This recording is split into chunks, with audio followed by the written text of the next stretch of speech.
Now today I'm going to be showing you how to change your downstream O2 sensor on your Chevy Cruze. Now this is a 2014 1.4 liter turbo gas engine. Now this should be the same for most others, but I'm going to show you how to do it on this one right here. Now as far as the O2 sensor goes, I'm not throwing a code. Of course you'll have poor fuel economy, hesitation, stuttering, rough idle. Of course you won't pass emissions, all that good stuff. Now let's get to work. I'm going to show you how to change it. I'm going to show you where it is first because it's a little bit tricky to see. Now I'm standing here on the passenger side of the vehicle looking behind the engine. You can see it right there on top in that exhaust pipe. So it really probably shouldn't be that hard to get to from up top. You could go and jack up the vehicle and get it from underneath if you want. The difficult part I'm seeing is unplugging the harness. But let's get to work. Alright, now reaching this is not so much the issue, but blindly removing the harness will probably be the biggest issue faced here.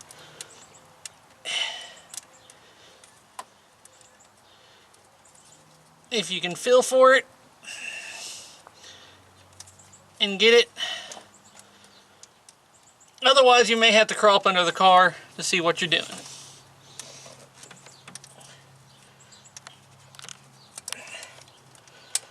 There it is. Alright. And as you can see, it's got the little button on the back side. You push and pull the harness out. Now I am going to try to remove the sensor.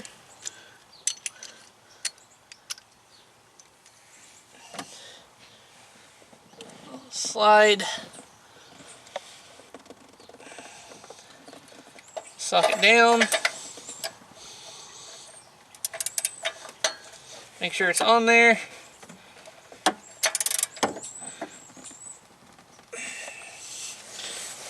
Getting your hands down in there will probably be the trick, and getting to where you can have some leverage may be even more difficult. Alright, so since this thing is being a little bit difficult, I got the room to actually put a bunch of extensions on the end of the socket and a cheater bar to break this loose. I also sprayed it with PB Blaster, so let's see what happens.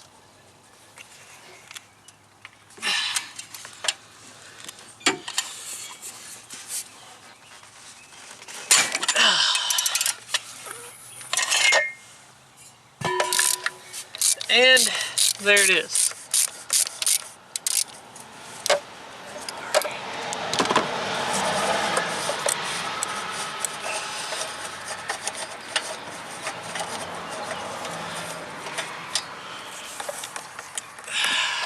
Alright, so here's the kind of gadget gizmo I came up with. So you see I got plenty of extensions, which it does. There is enough room to put up enough extensions on there. Obviously a wrench here. And I put a cheater bar on the end, enough room to do all that. So if you're really having struggling issues with that one, I'd spray some PB Blaster on it, get the engine hot, that way soak in, let it penetrate, and then try it with this method, see what happens, because I hear a lot of people, they talk about trying it with a boxed in wrench or an open in wrench under there. I tried that, that didn't work. Not really enough room under the car to do anything. And without a bunch of extensions, there's really not a lot of room to do it any other way, honestly, in my opinion. This, if it's seized up, is honestly probably the best thing to do. And actually, even if it's not, you can get straight down on it, straight down on the O2 sensor without twisting it in the wrong direction. So there it is. Let's carry on. Alright, now here's the new one. Make sure you put the compound on it. Part number for the one I'm using. Now it's going to be a lot simpler putting this one in than it was taking that old one out. Alright, now we can just reach down in here. I'm going to tighten it up by hand.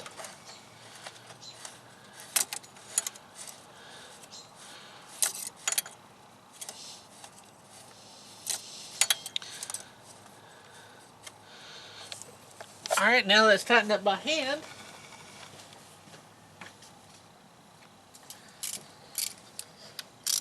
I'm going to go ahead and slide this on over it.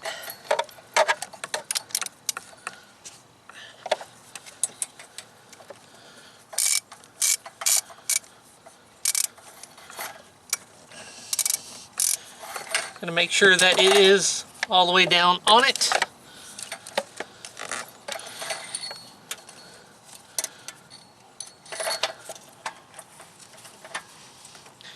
There we go.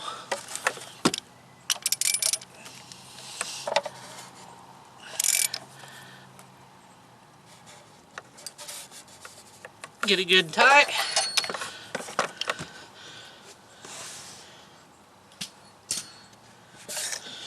And then all we have to do is plug it back in.